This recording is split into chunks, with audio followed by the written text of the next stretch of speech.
Terima kasih Bro Girsang untuk lagu pembuka penghantar sharing firman Tuhan pada pagi hari ini. Baiklah Bapak Ibu, PNT yang hadir pada siang hari ini, sebentar lagi kita akan mendengarkan sharing firman Tuhan yang akan mengambil tema memahami tentang kemah kediaman di bumi dibongkar dari 2 Korintus 5 ayat 1 sampai 7 yang akan dibawakan oleh Peruntungan Girsang. Pada pembicara diberikan waktu setiap 1 menit. Dan untuk mempersingkat waktu dan tempat kami persilakan. Silakan Bro. Terima kasih sahabat sekalian, selamat pagi. Sampai jumpa kembali di frekuensi yang sama di Christ Center Ministry ya. Dan kemarin semua orang lagi merayakan Hari Paskah ya di mana-mana.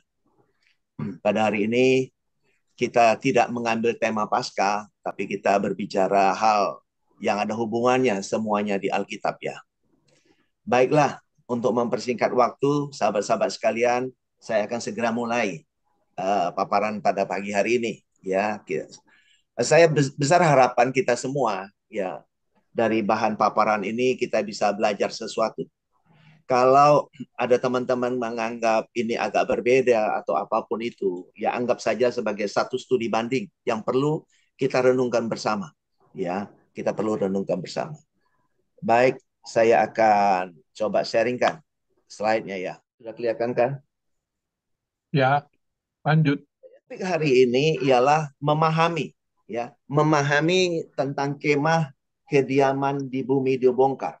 Ini teman-teman sekalian adalah ayat-ayat yang di Christ Center Ministry ini sangat sering kita angkat ya, sering kita angkat.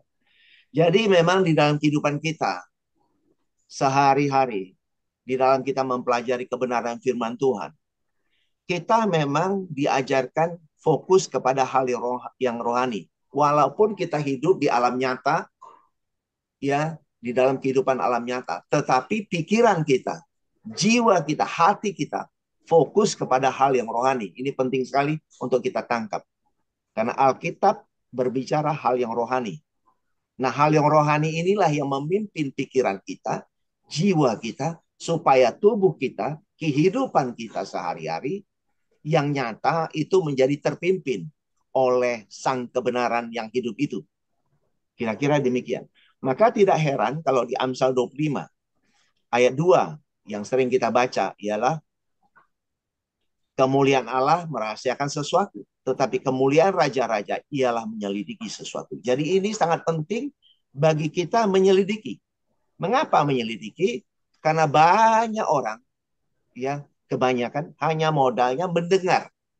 Mendengar apa yang dikatakan oleh orang lain, pembicara lain. Tetapi tidak meneliti ayat, menjawab ayat dari perjanjian lama sampai ke kitab Wahyu, sehingga menemukan benang merah apa yang Tuhan maksudkan. Nah, ini penting sekali sahabat sekalian untuk kita pahami bersama ya. Nah, 2 Korintus 4 ayat 18 juga ya ada ayat di atasnya, tapi kita ambil singkat. Di sini dikatakan Paulus itu mengingatkan kita untuk tidak fokus kepada hal yang terlihat, walaupun yang terlihat itu indah kita lihat ya. Tetapi dia mengingatkan kepada kita bahwa hal yang terlihat itu sifatnya sementara. Sedangkan yang tak terlihat itu adalah yang kekal. Apa yang tak terlihat ini? Yang tak terlihat ini salah satunya adalah apa? Tubuh Kristus. Ya, nah itu tubuh Kristus nggak kelihatan. Ya. Jadi hal-hal yang bersifat rohani, manusia baru kita, manusia yang baru dilahirkan di dalam Kristus itu nggak kelihatan. Tapi kita mengerti. Ya, kita mengerti. Tak kelihatan tapi kita mengerti, sahabat sekalian. Nah, sekarang kita masuk ke arah topik kita. Kemah. Apa ini kemah? Nah, di Kisah 7 ayat 44 diingatkan. Kemah kesaksian ada pada nenek moyang kita di padang gurun. Ya. Seperti yang diperintahkan Allah kepada Musa untuk membuatnya. menurut contoh yang telah dilihatnya. Jadi Musa ya dulu itu di Gunung Sinai itu ya dia diperlihatkan oleh Tuhan ya tentang kemah itu. Di mana kemah itu ada halaman, ada ruang kudus, ada ruang maha kudus. Di mana di ruang maha kudus itulah Tuhan berdiam. Menurut ya di zaman itu ya teman-teman, dalam tanda petik ya di zaman itu ya. Nah, jadi kemah tidak lain berbicara tenda. Kemah berbicara tabernakel di padang gurun. Ya. Maka itu menjadi yang disebut akhirnya menjadi bait Allah di kota Yerusalem. Nah, ini kita harus lihat secara benar, teman-teman sekalian. Tidak langsung hanya membaca di 2 Korintus 5 ya ayat 1 sampai 7. Kalau kita tidak flashback atau melihat ikatannya dengan ayat-ayat yang lain, maka kita bisa mempunyai perspektif yang berbeda, memiliki pemahaman yang berbeda. Nah, maka di sini kita diingatkan juga ya oleh Paulus. Di sini ada seruan Paulus, teman-teman sekalian. Di ayat 16 di 2 Korintus 4, dimulai dari ayat 16. Sebab itu kami tidak tawar hati, tetapi meskipun manusia lahiriah kami semakin merosot. Jadi semua kita sadar bahwa kehidupan kita dari mulai kita bayi sampai kita dewasa, sampai kita sekarang masuk ke usia yang lebih tua ya, mulai 50-an, 60-an gitu, 70-an lebih gitu. Nah, maka lahiriah kita semakin merosot. Namun manusia batiniah kita diperbaharui dari sehari ke sehari. Manusia batiniah ini apa? Manusia batiniah inilah yang disebut sebetulnya itu manusia baru kita itu, yang memiliki atau jiwa kita yang sudah menyatu dengan rohnya Tuhan. Nah, ini yang menyatu. Nah, inilah yang manusia batiniah kita inilah. Dan manusia rohani kita yang baru itulah yang bersatu menjadi apa yang disebut menjadi manusia baru di dalam Kristus. Ya, yang disebut tubuhnya, di mana Kristus sebagai kepala. Nah, itu kalau kita bisa menangkap sampai pemahaman sampai ke sana dan menghidupinya, maka hidup kita menjadi lebih tenang dan merdeka di dalam kehidupan. Artinya keselamatan itu betul-betul memerdekakan kita. Nah, ayat 17. Sebab penderitaan ringan yang sekarang ini. Nah, ini waktu itu ya, tahun 50-an mulai Paulus memberitakan Injil, yaitu setelah bertemu, waktu Saulus namanya bertemu dengan Yesus dalam bentuk cahaya waktu itu. Maka sejak dia menginjil itulah ya, dia katakan penderitaan ringan. Itu pun dia katakan penderitaan ringan walaupun dia merasa sangat berat ya, dipukul, disiksa, hampir tenggelam, kelaparan, nggak punya pakaian dan sebagainya. Ya, mengerjakan bagi kami kemuliaan kekal. Jadi apa yang dia lakukan itu dia bisa menangkap ada kemuliaan kekal di situ yang melebihi segala-galanya. Jauh lebih besar daripada penderitaan kami. Jadi penderitaan yang dialami Paulus sebelum dia meninggal dunia di tahun 67, semua yang dialami itu katanya itu tidak lebih besar. Penderitaannya itu kecil dibandingkan kemuliaan kekal yang dia dapatkan. Ya, nah kenapa dia bisa mengerti ini? Karena memang betul dia sudah ketemu dengan Tuhan dalam bentuk cahaya, tapi dia bisa mengerti di dalam dimensi pemahaman pengertian yang dia dapatkan. Ya, nah 18. Nah ini yang tadi kita ditekankan oleh Paulus, tidak memperhatikan yang kelihatan, walaupun kelihatan itu bagi kita itu penting dalam kehidupan sehari-hari, tetapi fokus kehidupan rohani kita adalah kepada hal-hal yang spiritual yang tidak terlihat dengan mata, tetapi kita menghidupinya. Inilah yang kekal dalam kehidupan kita sekarang sampai selama-lamanya. Ini penting sekali. Kemudian, nah ini kita mulai masuk meneliti. 4. Meneliti dan mengerti tentang kemah. Nah, 2 Korintus 5 ayat 1. Karena kami tahu bahwa jika kemah tempat kediaman kita di bumi dibongkar, Allah telah menyediakan suatu tempat kediaman di sorga bagi kita. Suatu tempat kediaman yang kekal, yang tidak dibuat oleh tangan manusia. Nah, ini statement yang menurut saya dulu dari zaman dulu juga diajar hal ini. Tetapi mohon maaf teman-teman sekalian. Nah, di sana kita diajar kemah ini adalah bercerita tubuh kita ini, badan kita, casing tubuh kita ini nanti dibongkar waktu meninggal dunia.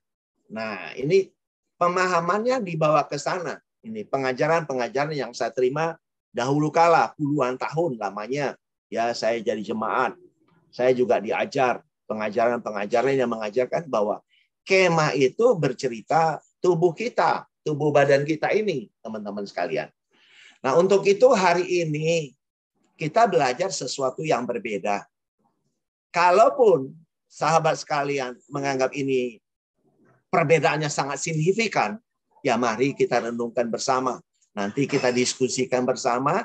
Dan ini anggaplah menjadi satu studi komparatif seperti yang saya katakan tadi. Karena di Christ Center Ministry ini, CCM, tidak ingin memaksakan apa yang kami sharingkan. Tetapi ini menjadi satu bahan perenungan bagi kita bersama. Manakala kita memiliki hati ingin meneliti lebih dalam, lebih dalam, lebih dalam.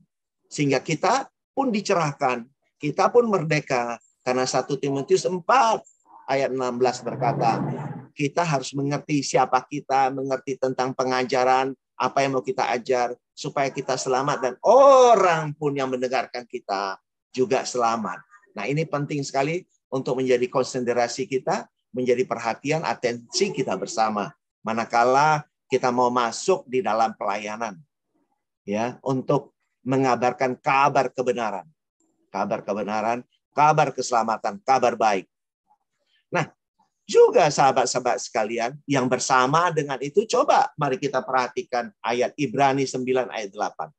Dengan tegas di sini, saudara sekalian, sahabatku, dengan ini Roh Kudus menyatakan bahwa jalan ke tempat yang kudus itu belum terbuka selama kemah yang pertama itu masih berdiri.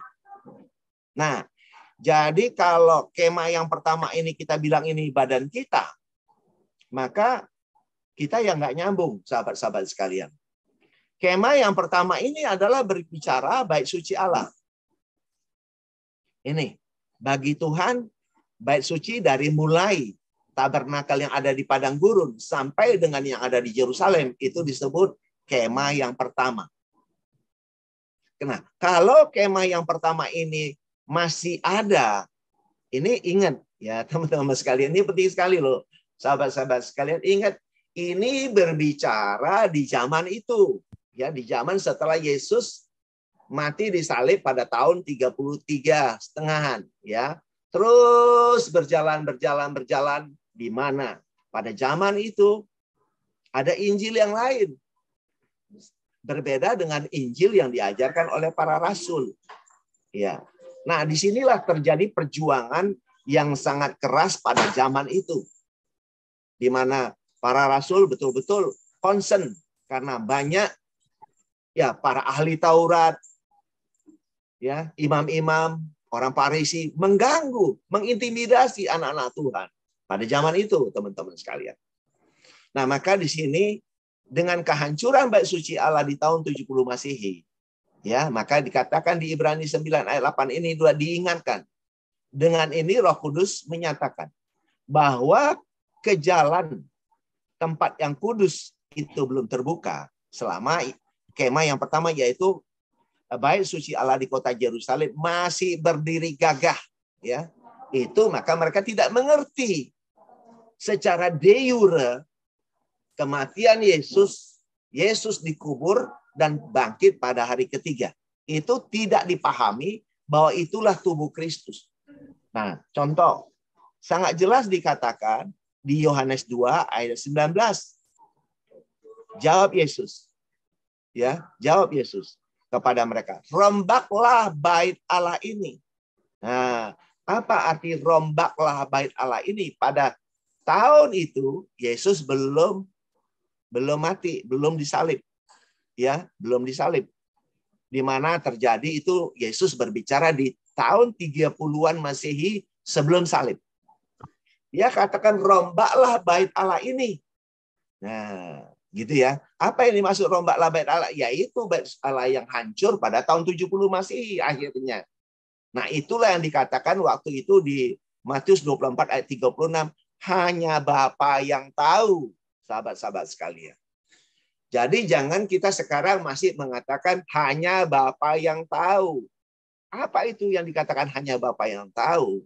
Itu adalah korelasinya kepada khotbah akhir zaman. Runtuhnya bait suci Allah. Nah ini.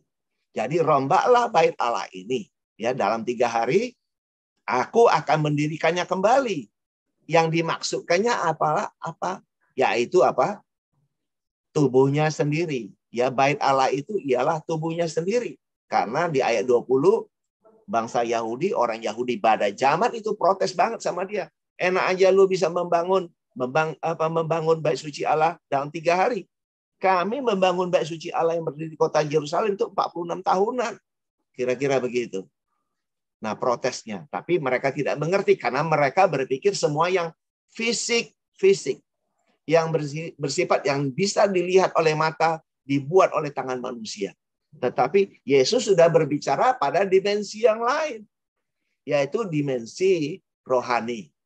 Nah, ini. Jadi memang nggak ketemu antara pandangan-pandangan bangsa Yahudi pada zaman itu sama apa yang menjadi pandangan Yesus sendiri. Jadi nggak ketemu. Satu berbicara hal yang bersifat fisik, satu berbicara hal yang rohani. Jadi Kristus berbicara hal yang rohani, yaitu berbicara tubuhnya sendiri. Maka bait Allah, ya bait Allah, itu adalah sorga. Rumah Bapa.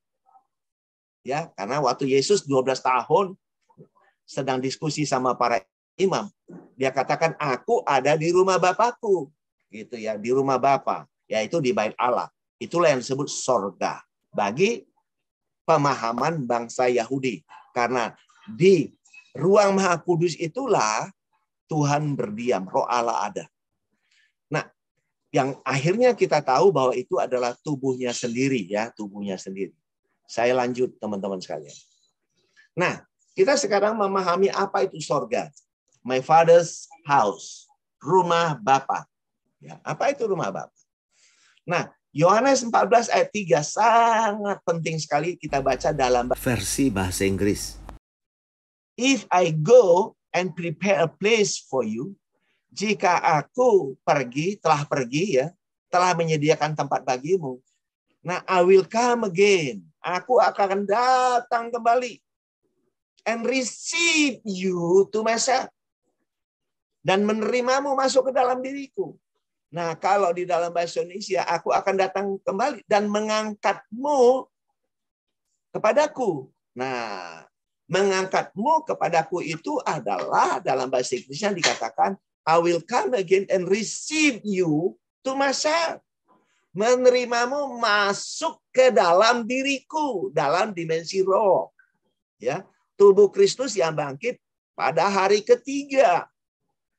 Itulah sebetulnya yang kita sebut itu kalau Adam dibuat tidur dari rusuknya jadikan Hawa. Hawa sang mempelai. Nah, tubuh yang bangkit hari ketiga ini adalah representasi dari tubuh Kristus. Tubuhnya sendiri yaitu sang mempelai kumpul di situ. Inilah ya tubuh Kristus, jemaatnya, gerejanya. Ya, receive you to myself. That where I am, so di mana saya ada, that you may be also. Engkau juga ada bersama dengan aku. Nah, ini pengertian yang bisa kita tangkap. Jadi pergi ke situ, if I go, nah, kalau aku pergi ke situ, menyediakan tempat bagimu, mohon maaf, sahabat-sahabat sekalian. Ini bukan pergi naik ke langit ke surga sana, tetapi sebelum itu dia katakan janganlah gelisah hatimu, ya percaya kepada Allah, percaya kepadaku, itu di ayat 1. Di rumah Bapakku banyak tempat tinggal. Jadi di rumah Bapa sudah banyak. Aku pergi ke situ menyediakan tempat bagimu. Kemana itu? Yaitu ke kayu salib. ya, yang diperingati kemarin. Jadi dia pergi ke kayu salib itu adalah proses penyediaan tempat bagi umatnya. Tanpa salib tak seorang pun bisa datang kepada rumah Bapa, yang disebut rumah Bapa, ke sorga itu. Karena akulah jalan, kebenaran, dan hidup. Tak ada seorang pun yang akan sampai ke rumah Bapa tanpa melalui aku. Dia katakan begitu. So, salib adalah proses. Dia pergi ke situ, ke salib. Nah, banyak ayat-ayat yang mendukung bahwa pergi ke situ artinya, maknanya adalah mau mati. Gitu-gitu ya. Banyak ayat-ayatnya. Nanti bisa dibaca di Yohanes 8 ayat 21 sampai 22 gitu, 23, 22 ayat 22. Kemudian juga di Yohanes 13 ayat 36 sampai 38. Kita tahu persis makna kata aku pergi ke situ.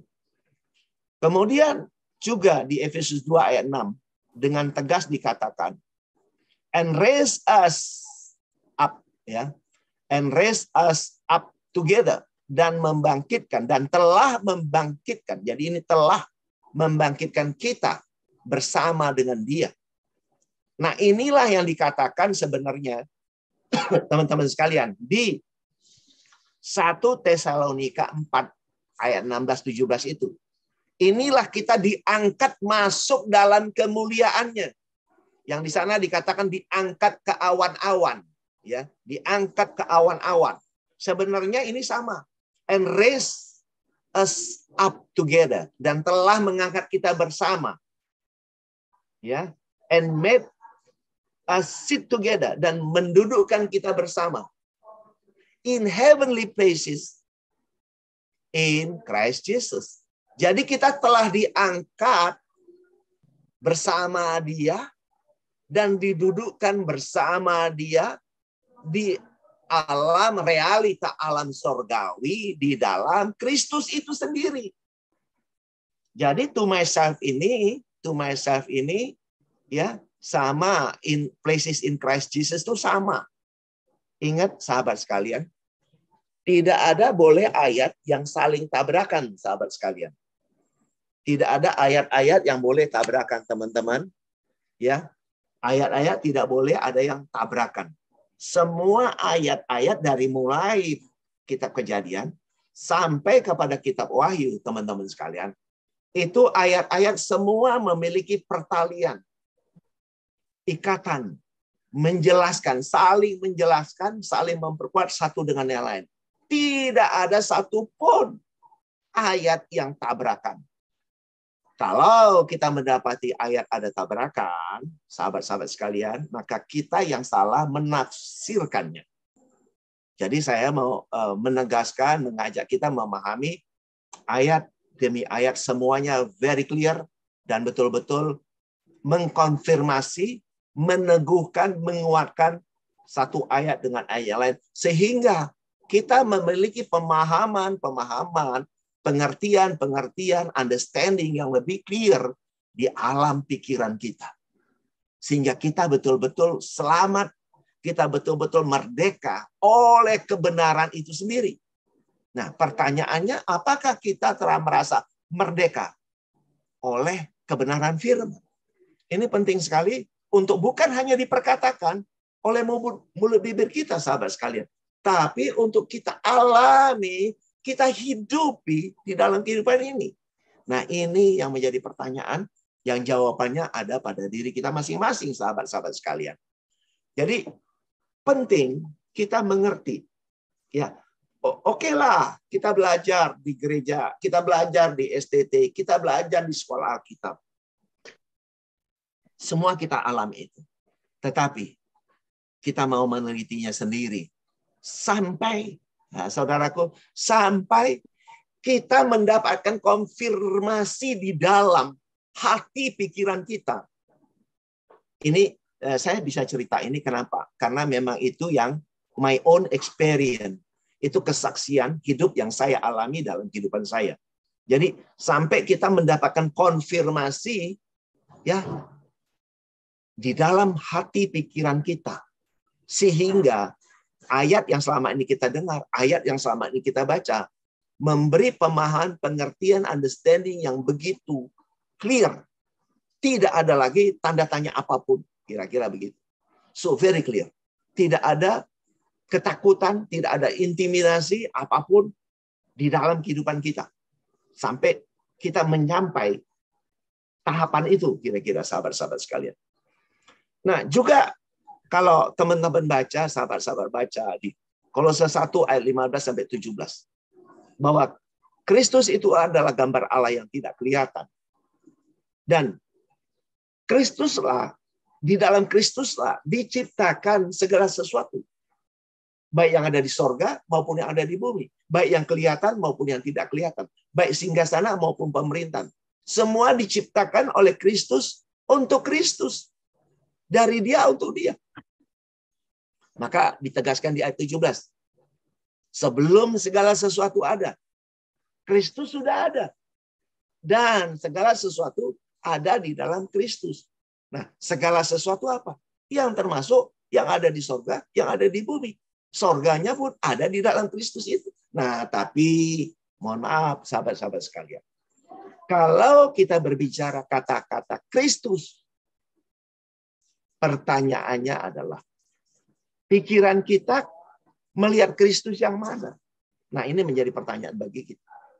Kalau kita berbicara Kristus, kemudian pikiran kita melihat Kristus yang fisik, yang berjenggot, yang jalan di atas air, buat mujizat, itu bagi pemahaman saya, itu proses pengenalan kita akan besarnya kasih Allah. Bahwa Dia pernah ada di bumi. Tetapi dalam kekinian, yang perlu kita tangkap di dalam kehidupan kita, pemahaman kita, bukan lagi bercerita atau mengenang terus Kristus yang berjalan di atas air, yang buat banyak mujizat. Tapi yang kita hidupi itu adalah Kristus. Allah yang roh itu yang maha hadir, omnipresent, Dia ada di mana-mana. Nah, pertanyaannya apakah kita sampai menangkap pemahaman receive you to myself in heavenly places in Christ Jesus? Yang mana? Yaitu Allah yang roh. Ya, Dia sang firman yang hidup. Di mana kita pun telah menjadi manusia roh, manusia spiritual, manusia dengan tubuh rohani. Kalau ada tubuh alamiah, ada tubuh rohania. Kita ini sudah tubuh alamiah, ada sifat adamik. Tapi tubuh rohania sifatnya manusia spiritual. Manusia spiritual yang segambar dan sepeta dengan Kristus sebagai Tuhan. Nah, ini penting sekali teman-teman sekalian. Saya lanjut. Nah, di sini dikatakan kita lihat mengeluh. Ya, mixture, campuran. Dan rindu kepada apa? Kediaman sorgawi. 2 Korintus 5 ayat 2 dengan tegas di sini dikatakan. Selama kita di dalam kemah ini. Nah, jadi kemah ini ingat sahabat-sahabat sekalian, bukan badan kita, bukan casing tubuh kita, bukan. Kita mengeluh karena kita rindu mengenakan tempat kediaman sorgawi di atas tempat kediaman kita yang sekarang ini. Nah, itu ayatnya. Apa pengertian yang kita bisa dapat di sini? Nah, jadi ini ingat sahabat-sahabat sekalian, ini ayat ini kan yang saya katakan tadi semuanya ini berbicara setelah Yesus mati di kayu salib. Ada masa transisi antara salib Kristus dengan kehancuran bait suci Allah. Disinilah masa pergolakan berat. Ya, murid-murid memberitakan Injil. Yang banyak gangguan, ada gangguan, ya. Maka dikatakan di kemah ini kita mengeluh. Kenapa di kemah ini kita mengeluh? Bapak Ibu ingat nggak di Matius 11? Matius 11 ya, dikatakan di sana apa itu? Di Matius 11 dikatakan, sahabat sekalian, ayat 28 dikatakan, datanglah kepadaku, hai sekalian yang lelah dan berbeban berat, maka aku akan memberikan kalian kelepasan. Jadi sahabat sekalian, jadi bercerita berbeban berat bukan karena bekerja di ladang, di kebun anggur itu capek, bukan. Tapi mengeluh di sini adalah karena aturan-aturan hukum Taurat yang jumlahnya 613. Di mana sahabat-sahabat kan? Satu saja gagal dari hukum Taurat itu, maka semuanya gagal. Maka inilah yang menjadi keluhan bangsa Yahudi zaman itu. Nah, hidup di kemah itu sangat berat. Hidup berfokus, berkiblat kepada bait suci Allah di kota Yerusalem itu sangat berat bebannya. Bebannya sangat berat. Sehingga mereka memiliki kerinduan mengenakan tempat kediaman sorgawi. Nah, itu kira-kira. Nah, inilah tempat kediaman di atas tempat kediaman kita yang sekarang yang berbicara di bait suci Allah itu. Yang fokus kehidupannya bait suci Allah itu. Kira-kira begitu. Nah, kemudian apa itu yang disebut sorgawi? Yang saya katakan kita diskusi kita sebutkan tadi adalah tubuh Kristus. Ya.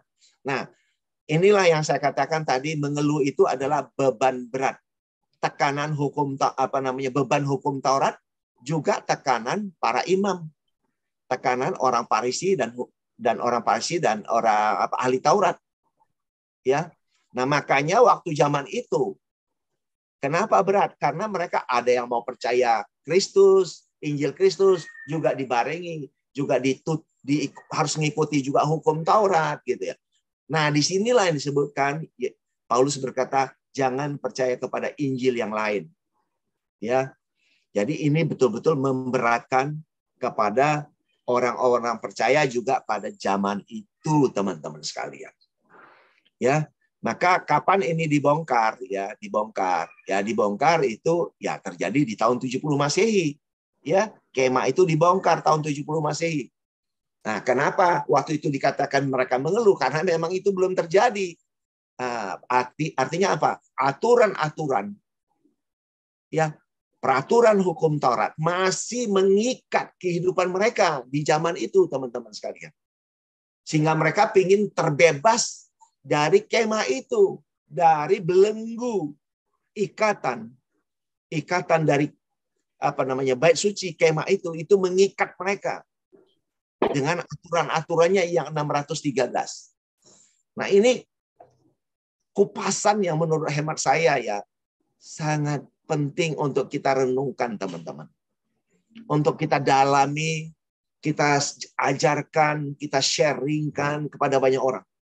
Sehingga banyak teman-teman kita, baik hamba Tuhan maupun orang-orang muda, manakala menangkap kebenaran ini, maka mereka hidupnya benar-benar merdeka, sahabat sekalian. Benar-benar merdeka. Jadi tidak terbelenggu lagi hidup kita ini.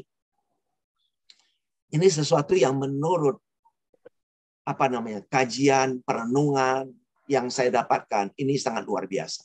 Luar biasa. Nah, ayat 3 dikatakan, sebab dengan demikian kita berpakaian. Ya, kita berpakaian. Dan tidak kedapatan telanjang. Apa maksud berpakaian? Berpakaian ini adalah kita telah mengenakan manusia baru, sahabat sekalian. Manusia lama itu tidak berpakaian. Manusia baru itu telah berpakaian Kristus. Kita telah dilahirkan di dalam Dia. Ya, sehingga kita tidak lagi terlihat telanjang. Kita telah menggunakan apa? Kirbat yang baru. Tidak hidup dalam kirbat yang lama. Jadi kita berpakaian ini artinya apa? Telah mengenakan Kristus. Ya, makanya ingat peristiwa di Taman Eden di Kejadian 3 ayat 21. Tuhan membuat pakaian dari kulit binatang dan mengenakannya pada mereka. Itu simbolnya. Itu bayangannya. Nah, kalau kita lihat di Galatia 3 ayat 27 dikatakan, siapa yang dibaptis dalam Kristus telah mengenakan Kristus, sahabat-sahabat sekalian. Nah, mengenakan Kristus inilah yang disebut berpakaian. Kita sudah tidak kelihatan telanjang, sahabat-sahabat sekalian. Ya, kalau ada dikatakan ada orang tidak mengenakan pakaian pesta yang juga dulu pernah dibahas oleh Bro WP, ya. Tidak mengenakan pakaian pesta apa? Ya, dia tidak mengenakan Kristus. Gitu. Dia tidak mengenakan Kristus. Nah, berpakaian pesta itu apa? Ya, kita mengenakan Kristus itu. Kita sudah memakai Kristus, kita ada di dalam Kristus. Inilah berpakaian, tidak telanjang lagi gitu ya. Ini yang saya dapatkan teman-teman sekalian. Yang saya pahami, yang saya mengerti manakala membaca dan merenungkan dan melihat benang merahnya satu dengan yang lain sehingga saya bisa mendapatkan understanding, pengertian seperti ini. Jadi teman-teman sekalian, saya ulangi, beratnya tekanan ya para imam, orang Farisi, ahli Taurat, ya. Kemudian beratnya aturan-aturan hukum Taurat, betul-betul ini memberatkan orang-orang yang telah menerima Injil pada zaman itu. Sehingga mereka banyak yang menjadi pemahamannya campur aduk dengan hukum Taurat. Tapi pertanyaannya, apakah sampai sekarang ini masih terjadi seperti itu? Banyak yang masih, kalau kita mau jujur sahabat-sahabat sekalian, banyak yang masih hidup dalam percampuran pengajaran antara Taurat dan Injil. Artinya, kita belum memegang benar-benar kemurnian ajaran Injil Kristus. Nah, ini yang CCM dalam hal ini ingin mengabdikan diri, men-sharingkan apa yang dinamakan dengan kemurnian Injil Kristus. Kira-kira demikian, teman-teman sekalian. Bukan berarti, kita nggak usah belajar di perjanjian lama. Bukan itu maksudnya. Kita justru belajar perjanjian lama, kita melihat bayang-bayang Kristus ada di perjanjian lama itu. Nah, bayang-bayang Kristus yang ada di perjanjian lama itulah yang bagaimana kita melihatnya, korelasinya, penggenapannya terjadi di perjanjian yang baru, yaitu di dalam Kristus. Dahsyat sekali sahabat-sahabat sekalian. Nah, 2 Korintus 4 ayat 4. 2 Korintus 5 ayat 4. Di sini dikatakan apa? Sebab selama masih diam di dalam kemah ini, ya selama kita diam, mengabdikan diri dalam kehidupan di bait suci Allah, berkiblat terus dalam bait suci Allah itu, maka kita mengeluh oleh beratnya tekanan. Karena kita mau mengenal pakaian yang baru. Ya, karena itu ada satu kerinduan, ada satu visi ingin mengenakan pakaian yang baru ini tanpa menanggalkan yang lama, supaya yang fana ini ditelan oleh hidup. Jadi orang itu kalau dia mengerti mengenakan pakaian yang baru, ya tanpa menanggalkan yang lama, ini kacau saudara. Maka bahwa artinya kita mau sampai pada tahapan apa? Itu semua ditelan oleh hidup, ditelan oleh kebenaran Kristus itu sendiri. Makanya benar-benarlah yang lamanya betul-betul tertanggal. Sehingga benar-benar memakai pakaian yang baru itu, yaitu Kristus itu. Dengan betul-betul menanggalkan yang lama, totally ditanggalkan. Ya, betul-betul telah dikuasai ya kehidupan yang fana itu, pemahaman yang fana itu telah ditelan oleh hidup. Inilah yang dikatakan kamu telah dipindah dari gelap kepada terangnya yang ajaib. Jadi jangan ingat-ingat yang lama lagi. Kita telah dipindah dari gelap kepada terangnya yang ajaib. Nah, inilah yang telah dikatakan berpakaian yang baru, yaitu Kristus. Berpakaian yang lama, yaitu kita hidup dalam ikatan hukum Taurat. Kita sudah hidup dalam ikatan hukum yang baru, yaitu hukum Kristus, hidup dalam kasih karunia. Itu kira-kira sahabat sekalian. Saya lanjut.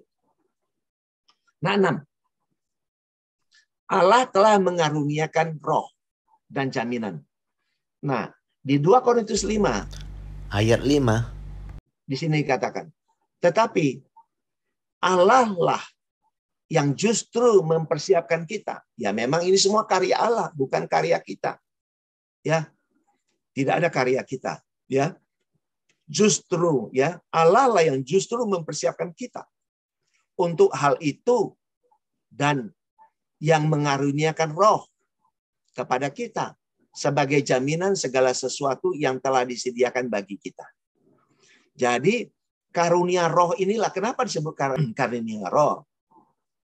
Karena roh ini berbicara Kristus sebagai roh yang menghidupkan. Jadi roh yang menghidupkan. Kalau makanya di Galatia 5 ayat 25 dikatakan. Kalau engkau hidup oleh roh, kalau engkau hidup oleh Kristus, ya, oleh Kristus kita hidup oleh Kristus, maka kita dipimpin oleh roh itu, ya. Karena roh itu berbicara roh yang menghidupkan. Yaitu Kristus sebagai roh yang menghidupkan, teman-teman sekalian. Maka juga tidak heran kalau dikatakan di Ibrani 9 ayat 28. Yesus hanya satu kali saja datang dalam wujud manusia, daging, ya demi apa? Penebusan dosa banyak orang. But the second time, tetapi kali kedua, dia bukan datang untuk menanggung dosa lagi, tetapi menganugerahkan keselamatan bagi yang menantikan dia. Bukan nanti, bukan. Bagi yang buka hati, yang menerima Yesus, masuk bersatu di alam pikiran kita, menyatu dengan dia. Nah, inilah yang dikatakan kita telah berpakaian. Dan inilah yang dikatakan kita telah apa? Dipimpin oleh roh kebenaran itu. Dipimpin oleh roh penolong itu, dipimpin oleh roh Kristus, roh yang menghidupkan itu, yang dulu di Taman Eden disebut pohon kehidupan. Ini sahabat sekalian. Nah, tapi, di ayat 6, maka oleh karena itu, ya hati kami senantiasa tabah. Nah, ini karena situasi zaman itu sebelum ini fulfill. Sebelum digenapi penggenapan yang terjadi kehancuran di tahun 70 itu. Maka mereka masih ya berjuang, kira-kira begitu ya. Senantiasa tabah, meskipun kami sadar bahwa selama kami mendiami tubuh ini, kami masih jauh dari Allah. Nah, kalau tubuh ini, ya kalau kemah, bila kemah tersebut dimengerti sebagai tubuh jasmani, kalau kita mengartikan, kemah yang kita bahas dari tadi itu adalah bercerita badan kita, tubuh kita. Artinya apa? Maka artinya mereka atau kita sedang memposisikan atau meletakkan dirinya masih jauh dari Tuhan. Ini maknanya. Nah, ini terjadi zaman itu. Sekarang kita tidak berpikir demikian lagi, teman-teman. Karena kita sudah menyatu dengan roh itu. Gitu. Jadi ini pelajaran yang perlu kita renungkan sehingga kita clear, very clear. Apa yang dulu terjadi dan apa yang kita alami, kita hidupi. Now. Gitu ya, now. Maka tidak heran di ayat 7 dikatakan. Sebab hidup kami ini adalah hidup karena percaya, bukan karena melihat. Sahabat sekalian, kata-kata ini perlu menjadi perhatian. Apakah kita mau hidup karena percaya bahwa Kristus itu adalah Allah yang roh yang tidak kelihatan? Atau kita mau melihat dengan mata kepala kita baru kita percaya? Nah, ini kembali kepada kita masing-masing. Sahabat-sahabat sekalian. Kembali kepada pemahaman kita, pengertian kita, understanding kita. Nah, di 2 Korintus 5 ayat 16-17 sudah dikatakan bahwa di sana ditegaskan kami tidak lagi menilai orang menurut ukuran manusia. Dan kalau kami juga pernah menilai Kristus dengan ukuran manusia, sekarang tidak lagi. Mengapa? Karena manusia. Ya, jadi siapa yang ada di dalam Kristus, dia telah menjadi ciptaan baru. Jadi kita pun telah menjadi manusia spiritual di dalam Kristus, Allah yang spiritual, Allah yang roh. Jadi ini semua ayat-ayat dengan ayat semuanya benar-benar sinkron. betul-betul apa dikatakan tempat sekali clear ya, saling jawab menjawab, saling teguh meneguhkan, kira-kira begitu sahabat sekalian. Saya lanjut kesimpulan sahabat sekalian. Kesimpulan, mari kita kesimpulan dan ajakan pada hari ini ya. Mari kita mengerti bahwa kemah tempat kediaman kita di bumi dibongkar adalah hal itu bukan berbicara tentang tubuh jasmani kita. Tetapi hal tersebut secara khusus berbicara tentang apa? Dirombaknya atau diruntuhkannya bait suci Allah di kota Yerusalem yang terjadi secara de facto di tahun 70 Masehi. Tetapi sebenarnya secara de jure itu terjadi tetelestai. Pada saat Yesus mati di kayu salib sudah tetelestai. Tetapi Tuhan ingin menggenapi semua apa-apa yang tertulis di perjanjian lama. Dan fakta secara de facto-nya terjadi di tahun 70 Masehi. Sejak itulah kita masuk, sejak tahun 70 kita sudah masuk namanya disebut zaman baru. Zaman kemurnian Injil Kristus. Zaman kemurnian hidup di dalam Kristus itu. Kira-kira demikian. Nah, kemudian yang kedua. Sebenarnya tubuh Kristus itulah tempat kediaman sorgawi yang dirindukan itu. Yaitu sebagai tempat kesatuan orang percaya sebagai tubuhnya. Sebagai jemaatnya, sebagai gerejanya, sebagai mempelainya. Di mana apa? Kristus sebagai kepala. Nah, kita sudah berbicara apa? Dalam dimensi spiritual. Dalam dimensi rohani. Nah, ini saudaraku. Dan ini terus berjalan sampai kekekalan. Karena Pengkhotbah 1 ayat 4 berkata, keturunan yang satu pergi, keturunan yang satu datang, bumi tetap ada. Bumi mau diartikan fisik atau bumi itu bercerita umatnya, tetap ada. Gitu ya, tetap ada. Nah, kemudian mari kita yang ketiga. Mari kita tidak mencampur adukan ajaran Injil Kristus. Kalau kita fokus kepada ajaran Injil Kristus, tidak mix, maka kita akan mendapatkan apa? Pencerahan, understanding yang betul-betul apa ya? Memerdekakan saudara dan saya. Tapi kalau kita sudah memixture, mencampur adukan, hasilnya apa? Membuat kita menjadi bingung. Semuanya menjadi teka-teki yang nggak tahu kapan. Nanti. Kenapa nanti? Karena kita mencampur adukan pengajaran ini. Kita tidak bisa memberi garis yang jelas karena tabir bait Allah sudah terbelah.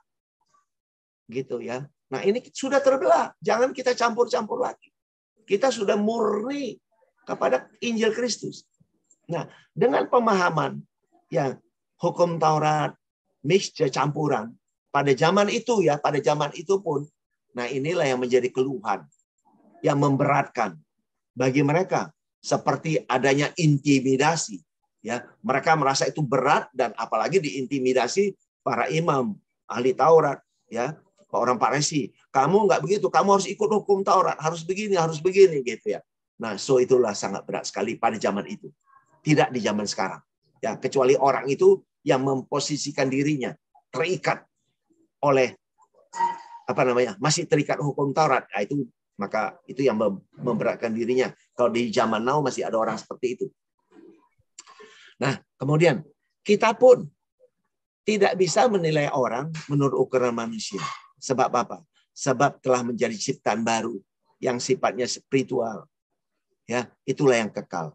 Jadi kita sebenarnya bagi orang percaya yang mau percaya, kita telah menjadi manusia spiritual, hidup kekal di dalam Kristus. Kita tidak telanjang. Ya, berikutnya kita tidak telanjang lagi sebab kita telah mengenakan bersatu dengan Kristus sebagai Allah yang roh itu, ya.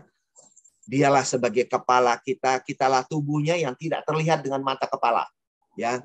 Tapi ada, tubuh Kristus itu ada. Ya. Mempelai Kristus ada, bukan badan kita ya, bukan badan kita. Tetapi paradigma kita, pikiran kita, jiwa kita itu ya dalam pemahaman spiritual itulah ya jiwa kita yang telah mengenakan Kristus. Sehingga jiwa kita yang telah mengenakan Kristus itu yang mengatur, mempengaruhi hidup kita. Sehingga tubuh kita ini, badan kita ini menjadi teratur hidupnya. Ya, sesuai dengan apa yang ada di pikiran. Hendaklah kamu dalam hidupmu bersama mengenakan pikiran dan perasaan juga yang ada pada Kristus. Kenapa? Ya supaya dialah yang memimpin kita. Di ayat 13, di Filipi 2 ayat 13 kata Allah lah, Tuhanlah yang melakukannya, baik kemauan maupun perbuatan. Sesuai kerelaannya Pak, melalui kita ini. Sehingga tercerminlah, terwujudlah kasih yang keluar, do the best in your life, dalam kehidupan. Sehingga hidup kita berarti bagi suami istri, bagi suami, bagi istri, bagi anak-anak, cucu, keluarga, sahabat, bagi bangsa negara, bagi bangsa-bangsa. Ini penting sekali sahabat sekalian. Jadi kita tidak telanjang, kita telah mengenal Kristus. Mari hidupi hidup ini dengan penuh ucapan syukur, nikmati hidup, nikmati kemerdekaan di dalam Kristus, bukan untuk aneh-aneh, tetapi menikmati Dia supaya kita mengerti Tuhan mengalir lewat kita. Hingga apa? Hingga kekekalan.